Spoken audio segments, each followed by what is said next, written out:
Welcome to this edition of Partners for Community Living. I'm Judy, Leasure, your host, and we're glad to welcome you to this program, and we're certainly, all of us in the Miami Valley, so glad to finally at last welcome spring. And I think our topic tonight is going to be a great one for talking about that, because it's about getting out and accomplishing things and being out in the community and being a part of the community. I want to welcome our guests for the evening, and then we'll get into talking about what the topic is going to be for the night.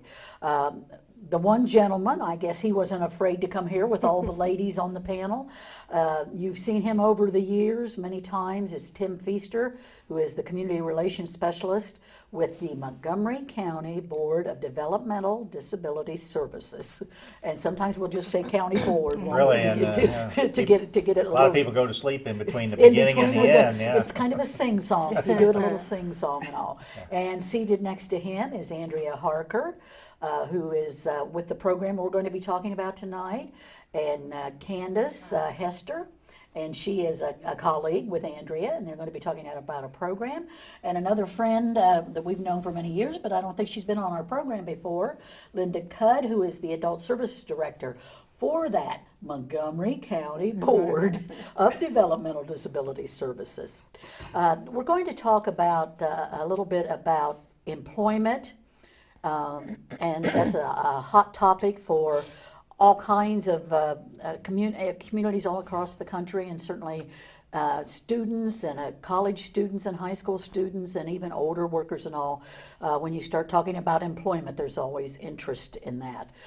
This year, during March 2014 DD Awareness Month, Ohio Public Images and the Public Images Network used the theme Ability at Work. And so it certainly is appropriate that we're here during this program to talk about ability at work and what it means for workers with developmental disabilities. And before we get started a little bit, because this all links in together, Tim, give us just an overview of the Montgomery County Board, and then we're going to kind of link it into MONCO and Adult Services and the School to Employment program that we want to focus on. Sure. Yeah, the Montgomery County Board of Developmental Disability Services has been around for about 44 years now. It seems like just a short time ago, Judy, I'm sure for you. Yeah. Really. No, we don't give away things. Oh, okay. Yeah. But the board is the fourth largest in the state, and it has a lot of unique qualities and attributes that go with it, but it provides services for approximately 3,400 individuals with disabilities.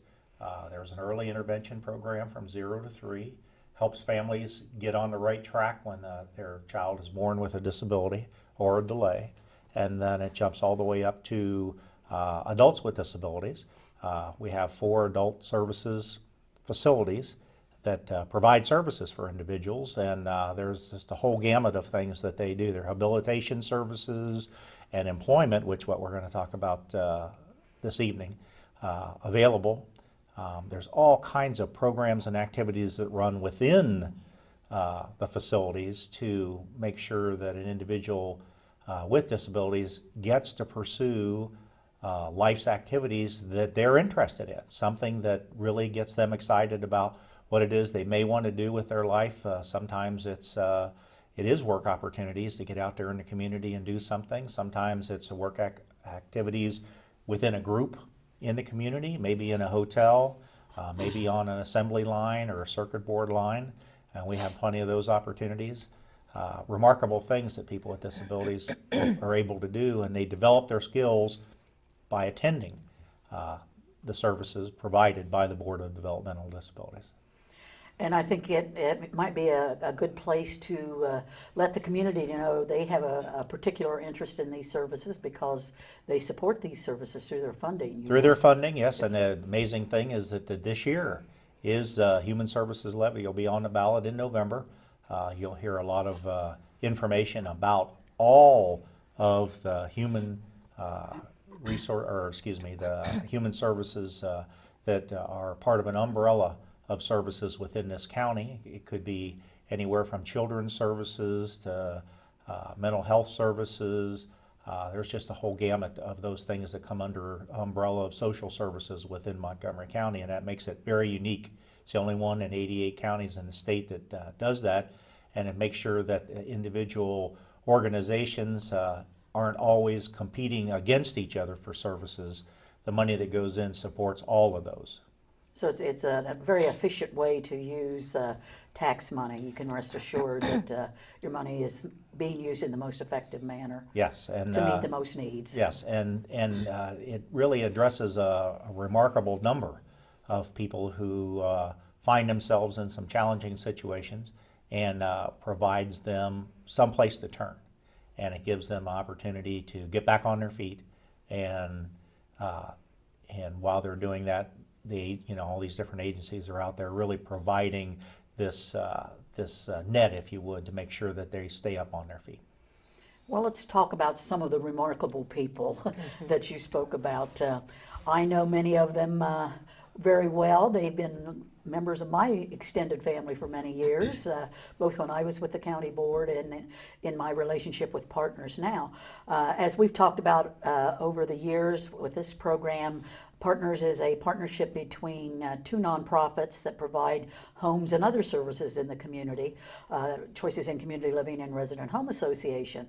And while we provide the homes and we provide opportunities for recreation and all kinds of our volunteer program and activities in the community, we can't do all of that on our own. We're all interconnected and interlinked, yes. And we're certainly interlinked with the county board because the people that we serve, if they're not retired, will be receiving services from the county board. So there's that nice link of services there. So we're going to talk about adult services, and Linda's here as the director. Let's talk just in general about what adult services are, and then we'll get into Monco and we'll talk about the specific program. Okay. Adult services basically serves any individual who's over the age of 18 that has a disability. And they typically kids stay in school until they're 22. But if a child decides to leave school early, anytime after that, we are there as one of their choices for an employer. And that can be in many facets, one of them being community employment. So we would help the individual find a job.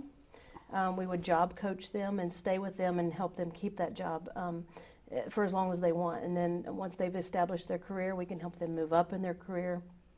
If the person isn't able to maybe be in a competitive job on their own, we do have mobile work crews who would go to a business and they help the business do whatever job they want, and we have a staff that goes with them and helps that and is that support because they may not be able to do it on their own. And then if a person needs a little bit more support than that, then we do have some centers that offer some work opportunities, a lot of community activities, a lot of volunteerism, things like that. So basically it doesn't matter what your need is after graduation, we're one of the choices that you can choose after that to fill your day. And there are some great programs within the board. Some that even today we marvel at the scanning program that's completely housed in one of the adult services facilities. The dog treats program that's out there, and we'll throw in a pitch for Fido at this period of time to say, if you really want to reward your dog. All of our neighbors and friends with their pets.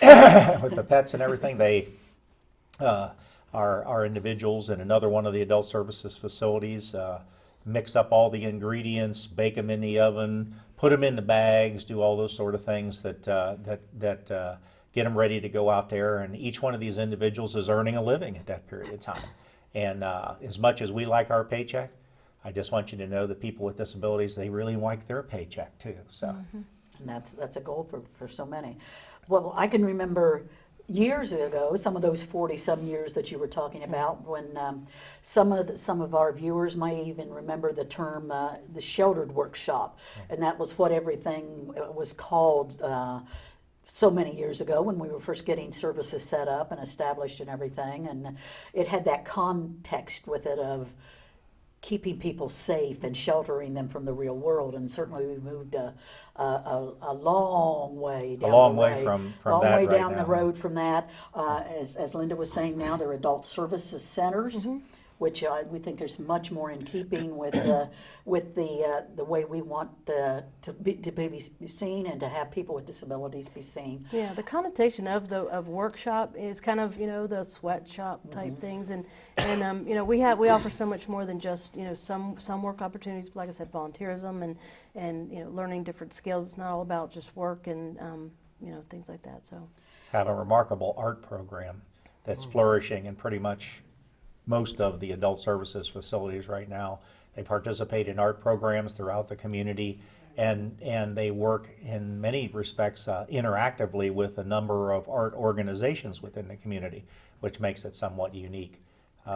There's a great outdoor mural that's downtown here under one of the railroad crossing things, and it's part of they bid for that process and went out there and put their ideas together and created a great piece of art, and they were chosen as one of 15 to be able to represent the community here, and they are very proud of that.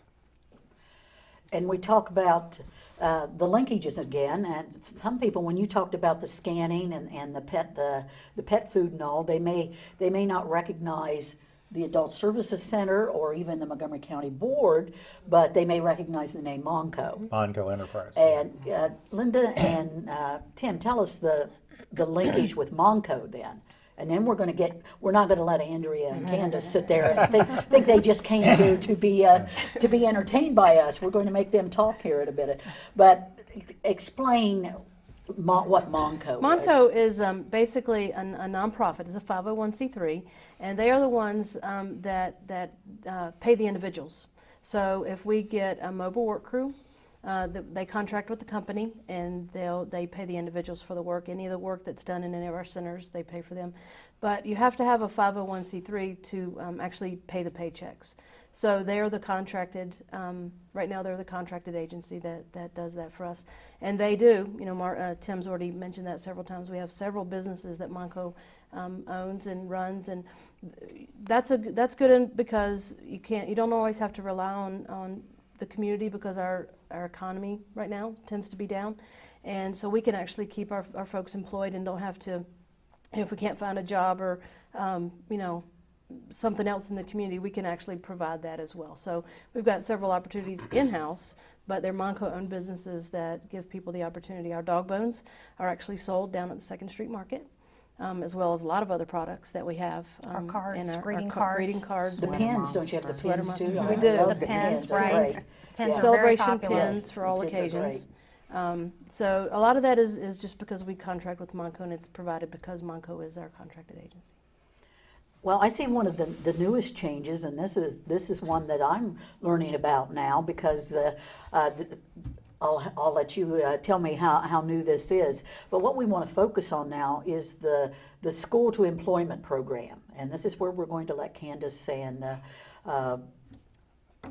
Andrea get involved. So whichever one of you or both of you want to give a little, give us a background of what the school to employment program is, how long it's been functioning, and then we'll go into some more detail about what it is.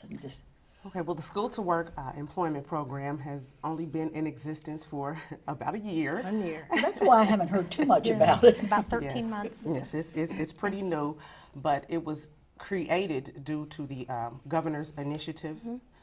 The governor signed a bill in March 2012, and it just pretty much states that work should be the first option or preferred option for students with developmental disabilities, or with people with developmental disabilities. And that's our Employment First initiative. So our School to Work Employment Program was born, and we have been going ever since. What we do is once a student is eligible for board services at about 16, we go into the high schools and start to work with the family, the student, as well as the transition coordinator or intervention specialist team. So we become a part of the team. We do. We try to attend their IEP meetings and introduce ourselves to the teachers as well as the families, and hey, what are we looking at to focus on?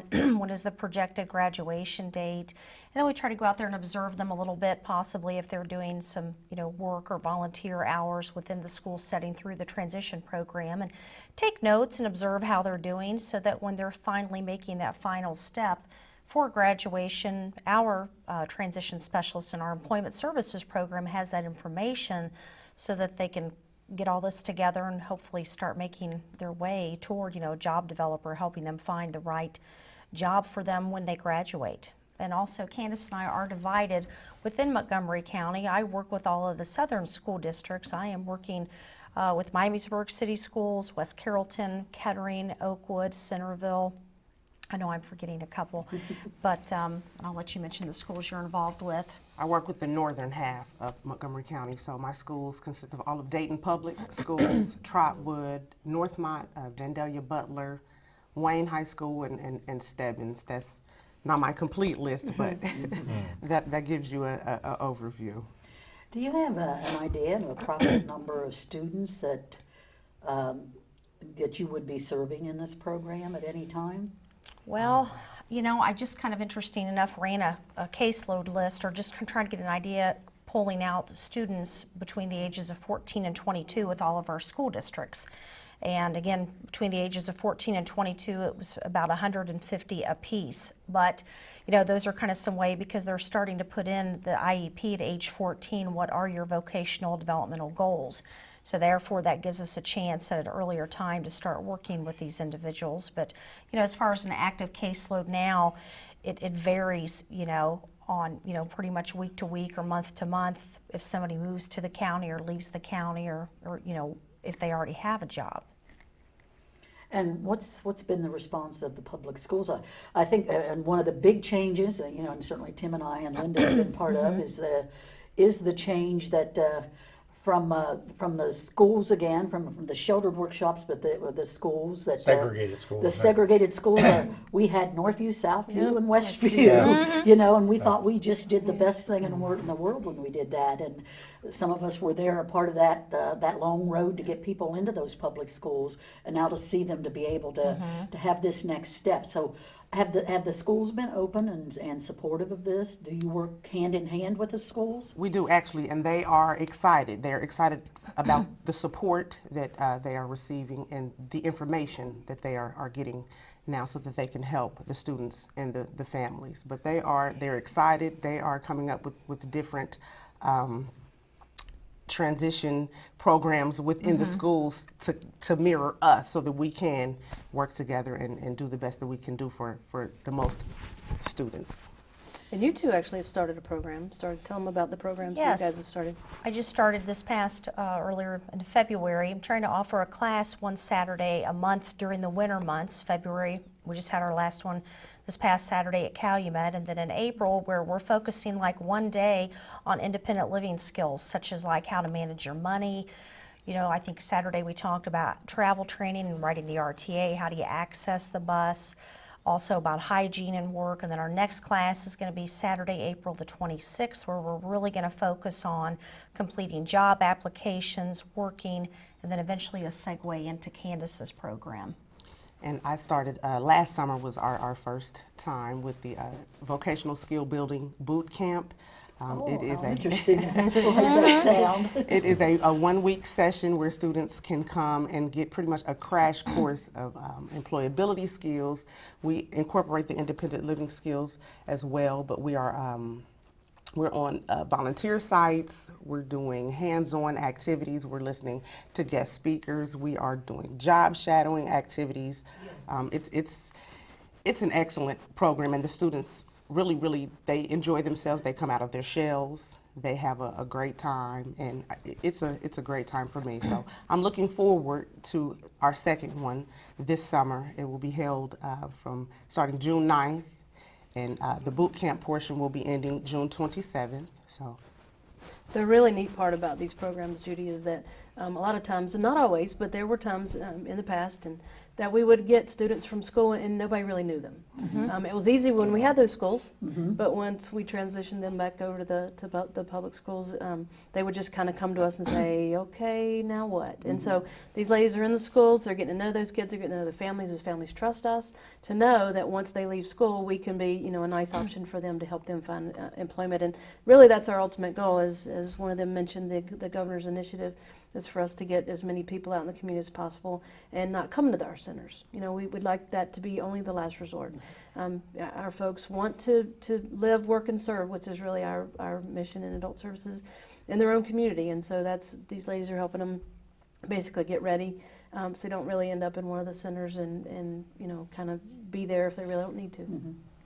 Now we're talking about, you said students as young as 14. Are you finding that they actually are having ideas about what they want to do and that what jobs that they would like to have and things that they're interested in that they would like to be involved in at that young age? Are they starting to form that, or do you help them start looking at leaving school, you know, and preparing them for leaving Well, school? some individuals that I have worked with, you know, they have had some ideas, you know, wanting to go into food prep or, you know, wanting to work in the automotive industry. Some kids are just, you know, like, I don't really know. And I'm like, well, you know, we can talk about it or kind of observe and see where, you know, things are going in the future.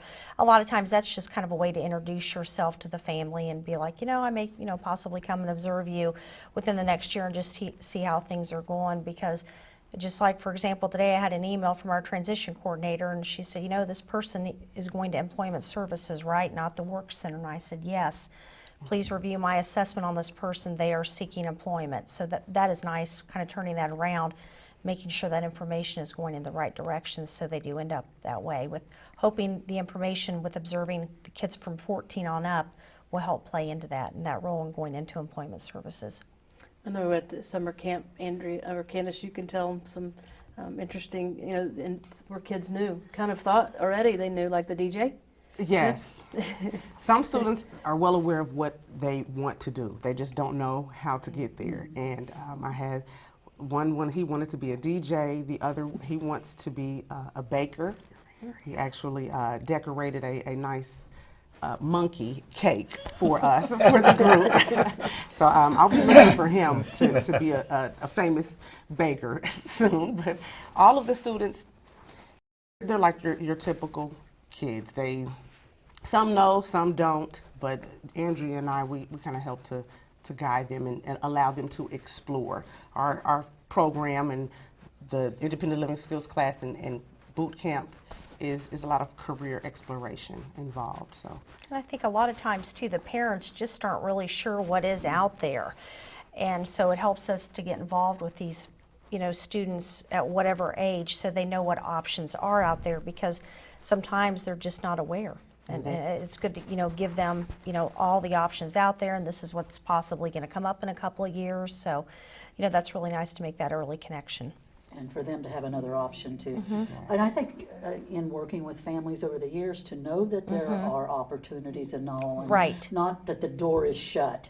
You know, you graduate and that door's shut and you have to wait till you go over here and get in the adult services program, and then that door's shut to you, you know, and that's it. So for the parents and families must be really pleased with this opportunity. it is making the transition much smoother. It definitely is. And it's allowing the students and the parents to know what their abilities actually are. A lot of them have no idea what they can do and may not have ever had an opportunity to try. So yes, it's definitely an excellent program, and look for us. One of the other initiatives, Judy, that we're involved in is called Project Search. And Project Search is an opportunity for kids that are not graduated yet, but they have finished their curriculum, finished their credits, that they can go into internships their senior year. We're in collaboration with Miami Valley Hospital South, And we are going through applications right now, and I think some of the students are chosen.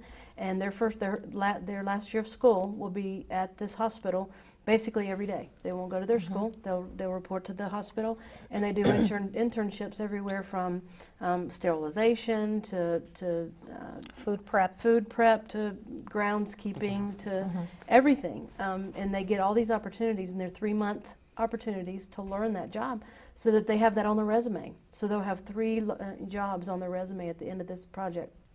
But well, I brought that up because this is one of my favorite stories, and I hope I'm not stealing something from Project Search, but this is one of my favorite stories is in their video that when they promote Project Search, they had a lady who had a student who had Down syndrome, and she worked at a hospital where a lady in the maternity ward, and a mother had just had a child with Down syndrome, and she was in the bassinet.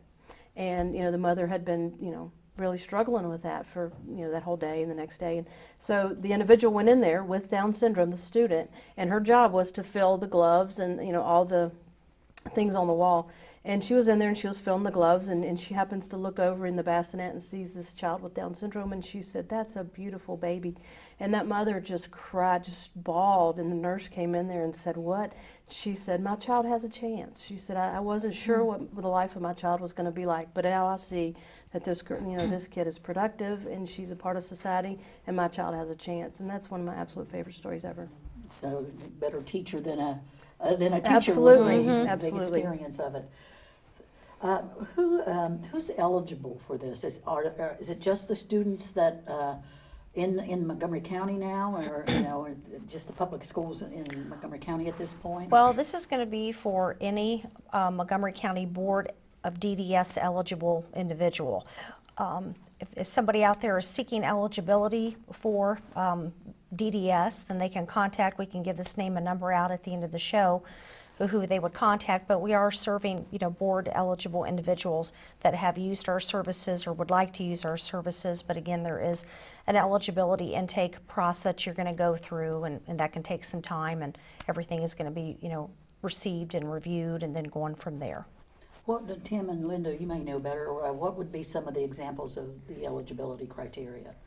For Actually, county Andrea board? would know that great because Right. she Yeah, used you to be- be you an got it. eligibility. There you go.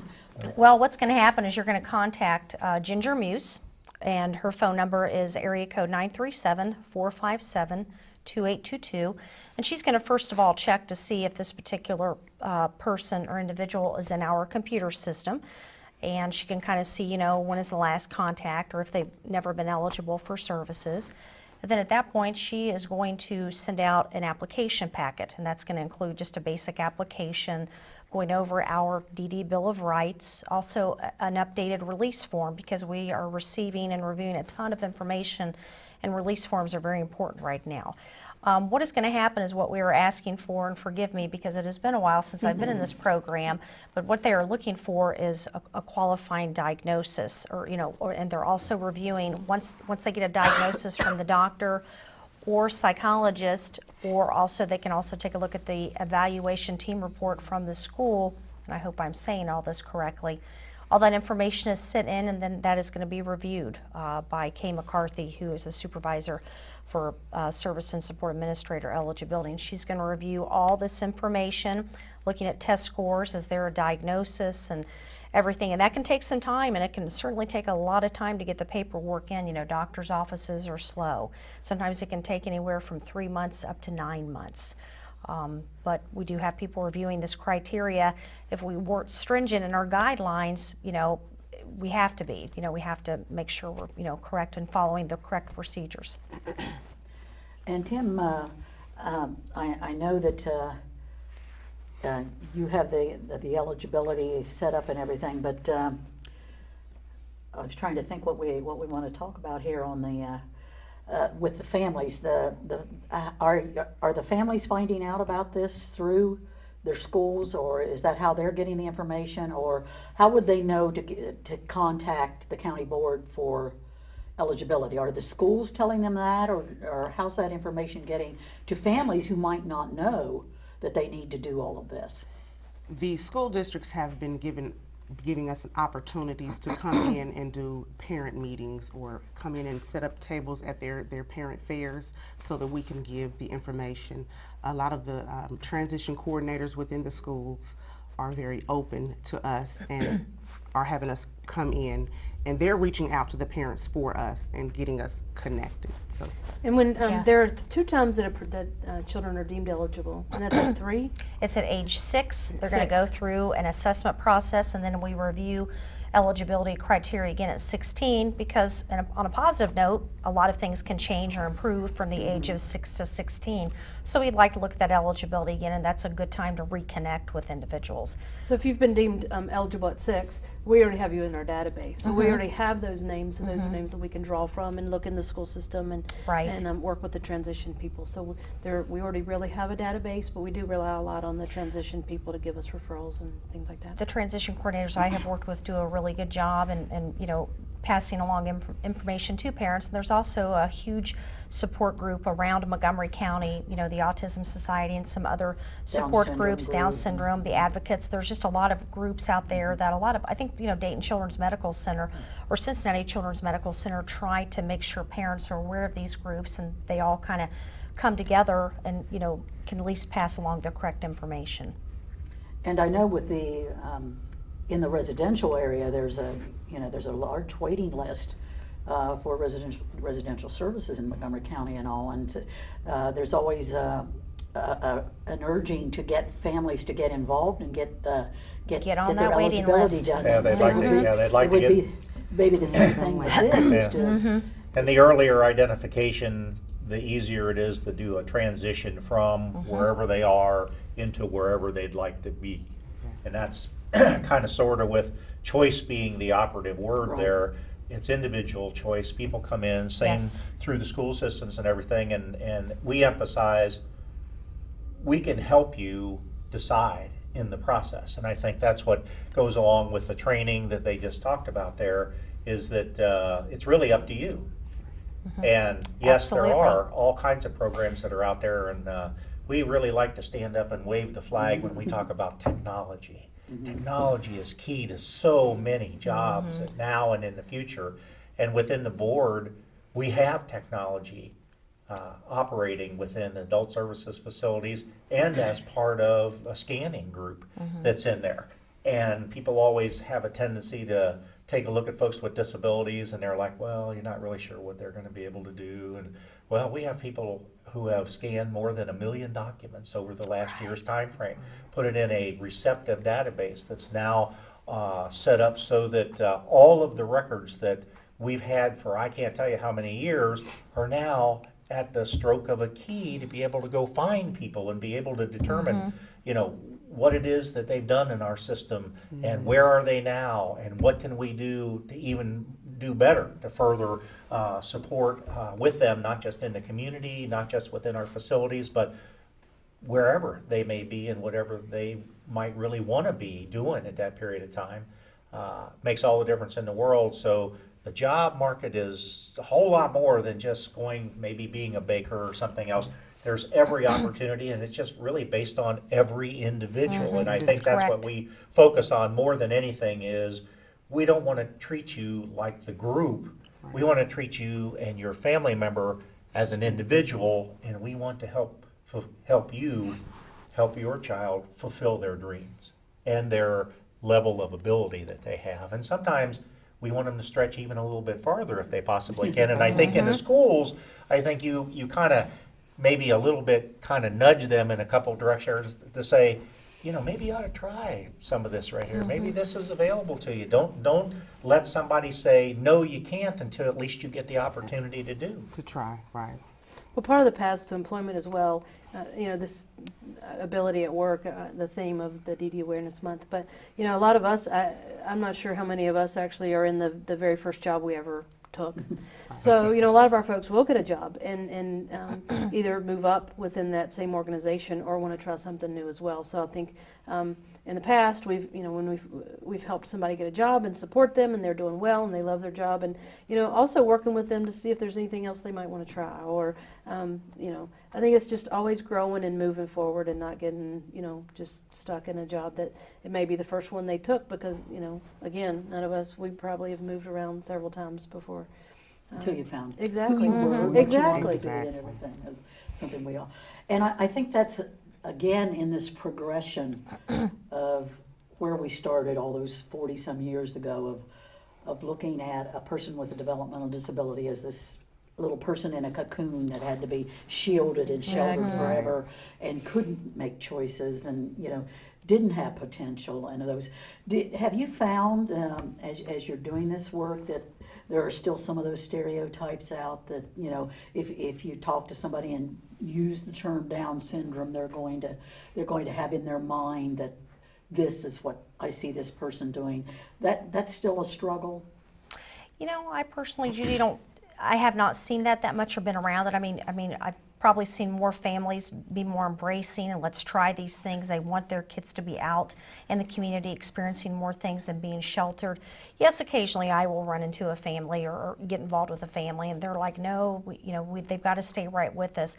I think it really depends on the families and their values. But I have noticed through the years that more individuals and families want their child out in the community. I think too, you have to remember back in the day, when you were with us, and we had our own schools. It was easy to say, let's keep them, segregated and all together, and they're their own peers. And these families today have always had a mainstream. They've always been, with the typical kids, and that's not their reality anymore. So I think that's probably one of the reasons why it gets pushed more than what it used to. And what about businesses and organizations in the communities, companies, from Monco's overall standpoint or from this program or something? Do you see, are they looking more, if you go to them, are they looking saying, well, this really is a good workforce for us or a good potential employee, or are you still having to set some groundwork? I think there? actually, I think it's both. We still continue to have to set a lot of groundwork and to prove to companies that we can do good work. We do have very good companies that we work with regularly that provide us work opportunities both in the center and out in their businesses. We're always looking for more. We could always we have tons of, again, these kids coming out of school and people that need to leave our centers and trying to find them employment, whether it be an enclave or an independent job. We have a lot of work to do, and we'd love for the community to embrace that. But I think there's a whole lot of work to do in that area. We need to build more relationships with the community. There is no question our folks are some of the best workers, and I'm not saying that just because they're just because we work for them. Really, we work for them, and I'm not saying that just because of that. But it is proven over and over and over again. I think that the people that we serve are some of the best employees. They are on time. They don't miss. They enjoy what they do, and they just love life. And Loyalty. And we can learn a whole lot from them. a whole lot from that work ethic. And so we're trying to embrace our community and reach out to them and have them kind of see what we do and hopefully embrace us as well. And I think that's only going to lead to more positive jobs in the future. And we just recently brought to the attention of the county commissioners one of our employees who've worked for 18 years in the records department. Linda just did a presentation to the county commissioners as a part of their meeting, and we had Brian there with us, and Brian was up, and everybody recognized Brian. Brian's a very outgoing kind of a person. He's always got a smile on his face, and Brian's supervisor was there and had so many nice things to say about Brian. Say he's one of the most consistent, I think, in the almost 18 years that he's worked in the program. He's only missed one day, and that was for a funeral. And you see that happen all the time. And annually, about we do award system, program where we honor individuals with disabilities and we honor the people who support them. And time and again, we'll have someone with a narrative behind there.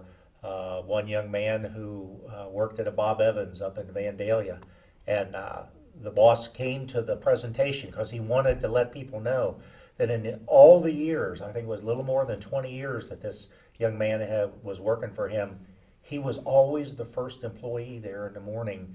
And if others didn't make it, he filled in. He took over their jobs. He did whatever was needed whenever it was needed.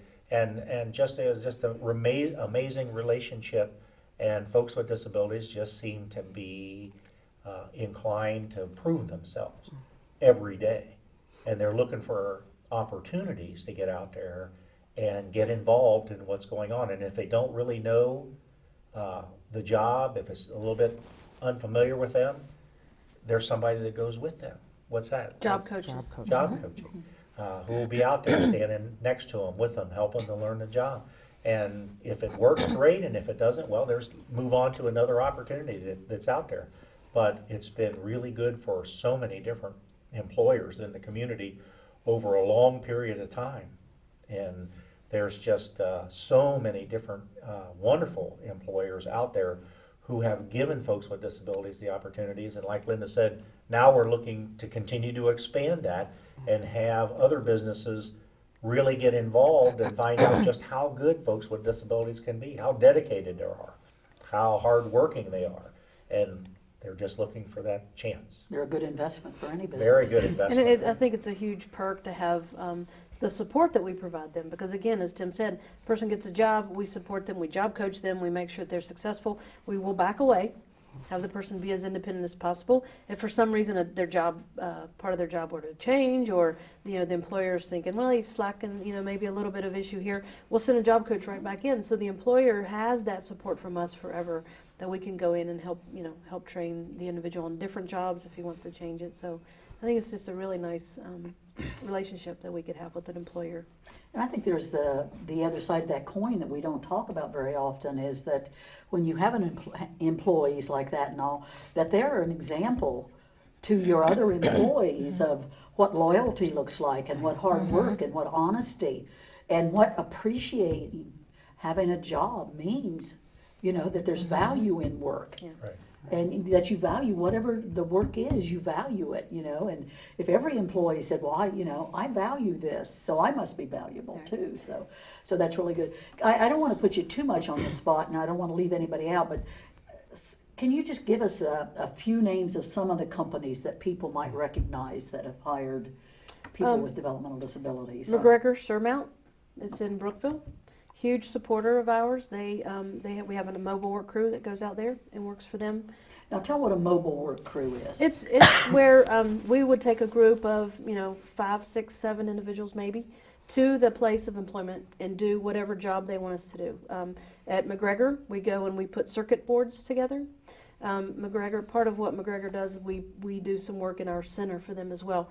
So if you have, I think it's a Maytag refrigerator with an ice maker, we put that together because we're the only ones that do that for them. So Maytag ice maker was done right by our folks. So McGregor provides us. We do the circuit boards for them. We work in some of the motels, Marriott, Courtyard, Miller Lane, where we turn the rooms around when they have guests. Flow Dry is also in Brookville. We do a part for a car air conditioner there. Some of our guys run a machine. I really couldn't tell you what it is. I just know it's a big machine and it's really cool. To S&K Tech, and we've done a lot of work with them. And part of the job that we just finished with them went in a Honda. And if you had a certain year of a Honda car, so there was a little rattle or something in it, and the part that we created or we put together for them took care of that. Well, when the Honda car, they changed.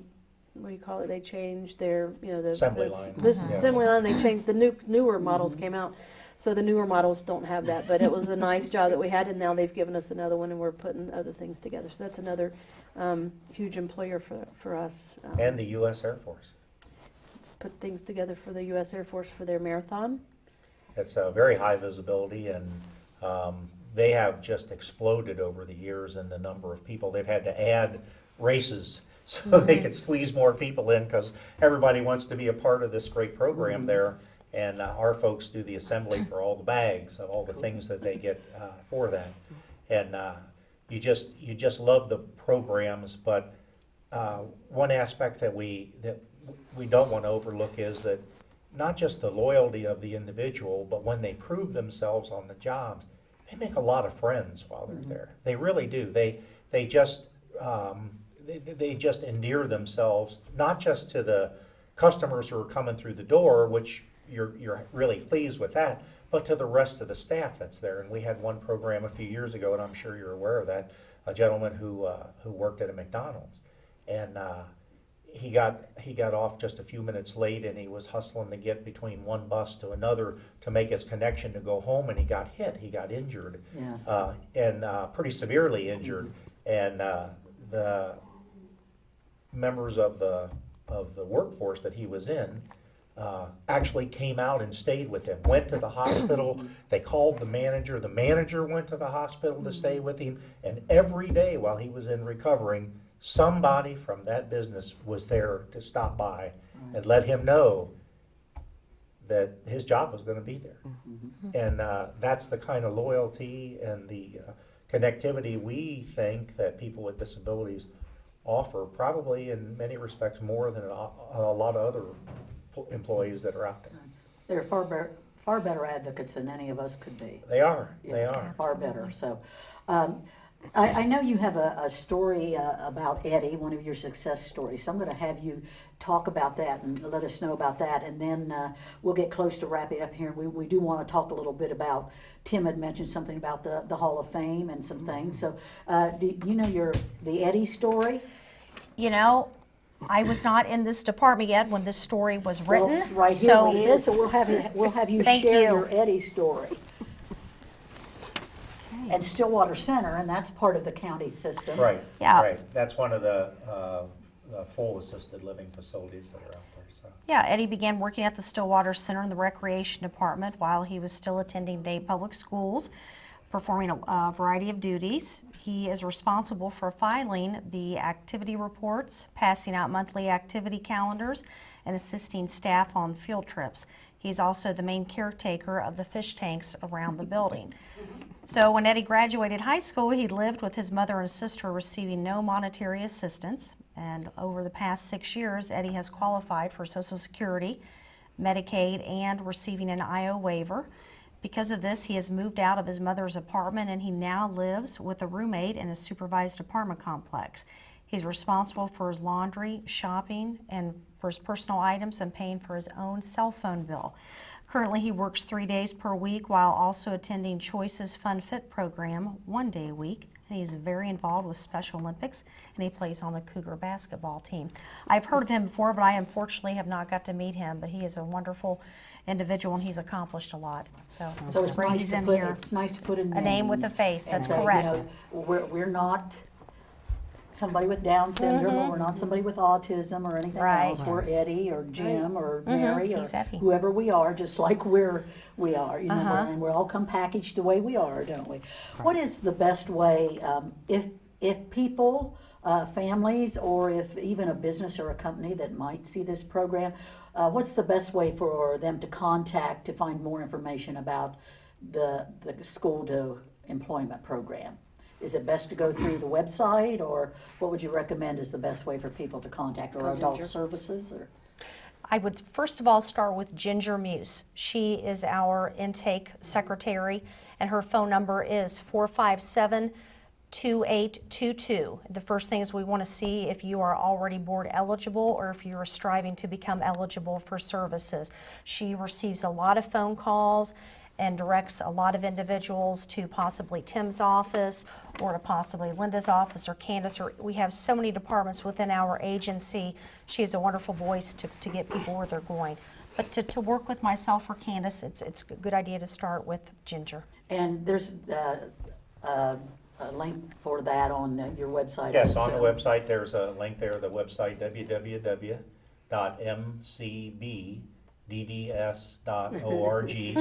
There you go. It even does Yeah, that they- when you do the initials Yeah. or anything. And there's not just information about that, but information about pretty much all of our programs and activities we're involved in, events calendars, a little bit of everything that's on there. And for what it's worth, the Board of Developmental Disability Services in Montgomery County is one of the most cutting-edge agencies of our kind anywhere in the United States and in many places in the world.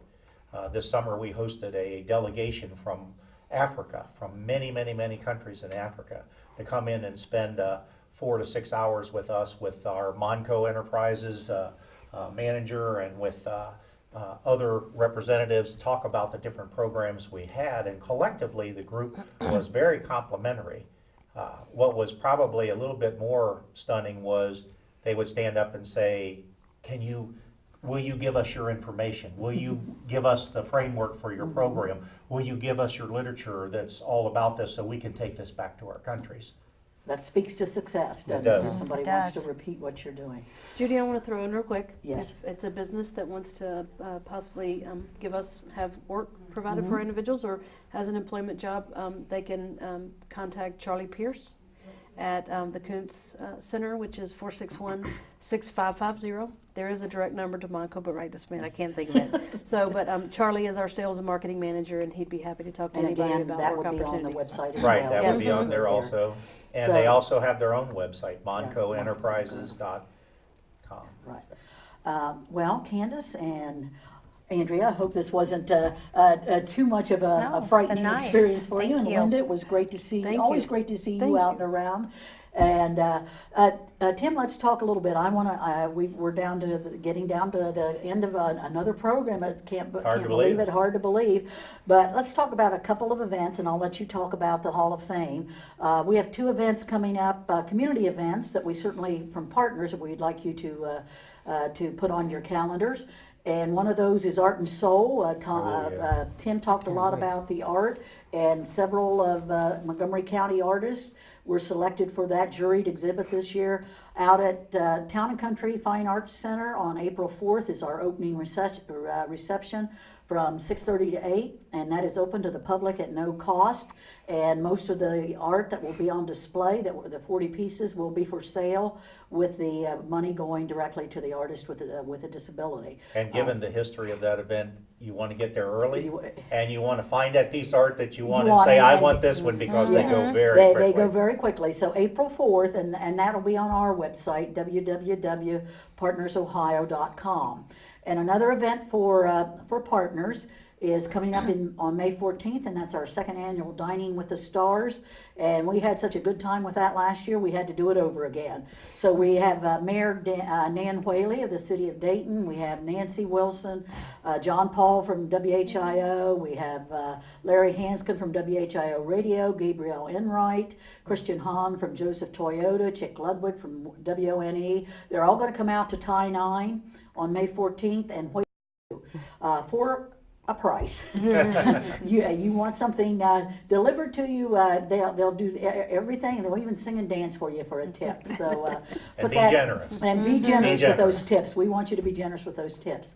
If you could just give us a date and location and all for the Hall of Fame. Sure, the 25th anniversary of the Aaron Ritchie Memorial Award and the 26th anniversary for the Developmental Disabilities Hall of Fame, April the 25th, that's a Friday. It's at the Mandalay Banquet Center. Wonderful event. This year, we're featuring the Voices of Warren County as our entertainment, so we're very excited about that.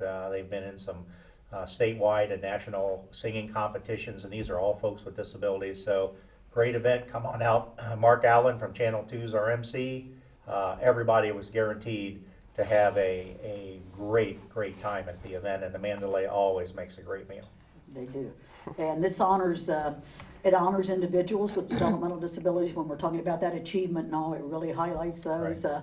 And the Aaron Ritchie Awards are named in honor of a young lady who passed away when she was only 6 years old, Aaron Ritchie, and she was the daughter of Ken Ritchie. And many people in the community may have known Ken. He was the superintendent at the county board for many years, and when they lost their daughter, they couldn't find a more fitting way than to honor families and advocates and businesses and volunteers that make a difference in the lives of people with developmental disabilities, and when they do that, they make a difference in the community. So that's who Aaron Ritchie was, and that's why we have these awards every year, and they're sure to bring a tugging to your heart and a smile to your face and a tear to your eye if you get a chance to be there. And again, go to the website. I'm sure you have information about the Hall of Fame on there, and how to get tickets and those kind of things. Can I for throw that. in one more event? Sure. May 19th, we have our 5th annual golf tournament at NCR. It's the Human Services Levy Campaign golf event. It's our 5th annual one. We've raised about $75,000 for the campaign. The campaign is expensive, but we need golfers, and we'd love to have people come out and have dinner with us May 19th. Dinner's about 5:30 or 6, and you can call 837-9213. And Mary Berger will take reservations for you to come and play golf, give you a brochure, give you lots of information about that. But we'd love to have anybody come and play with us. And we've just given you a lot of phone numbers here. And it's an excellent opportunity for sponsorship. And for sponsors. But again, go to either the county board's website or our partner's website and go on, and you'll see information about all of these, and plus some really great stories, and you'll learn more about the services. Thank you all so much. This has been a great evening of good friends around a table, and it's so informative and so inspiring, and thank you for what you do. Thank you. And I want to say, as we close out, a special thank you to Mr. Tim. This will be our last time to have Mr. Tim sit at the table with us. He is going off into the great world of retirement. So we wish you nothing but the best. Thank you. We thank you for the years of service and for being a part of making all of us better. It's when we've all done it I always together. tell everybody to say, if you could pick a job, you'd want this job. It's the greatest job. Except mine. You want mine. And you do a great job Yeah, with yours, we Judy. don't want the. And I do want to say that earlier in March, we had the opportunity to go to Columbus for the Ohio Public Images Award, and Tim won one of the awards for his public relations efforts. So All right. congratulations, Congratulations, to that. Tim. And I will do a little pat on the back as well, not for me personally, but for our wonderful Partners for Community Living, because we did win an award of excellence for our website. Yeah. And again, that website is www.partnersohio.com. Get on there and see why we won that award of excellence. Again, thank you for being with us. We wouldn't have a program without all your support, and we certainly wouldn't have the services in this community without the support you do. And we do hope that you come back and join us again, and join all of us in wishing Tim a fond farewell as he's off all over the world, wherever he may be, and be safe and be happy. And for all of you, be safe and be happy out there as well. And thank you for what you do in this community for the remarkable people that we all serve.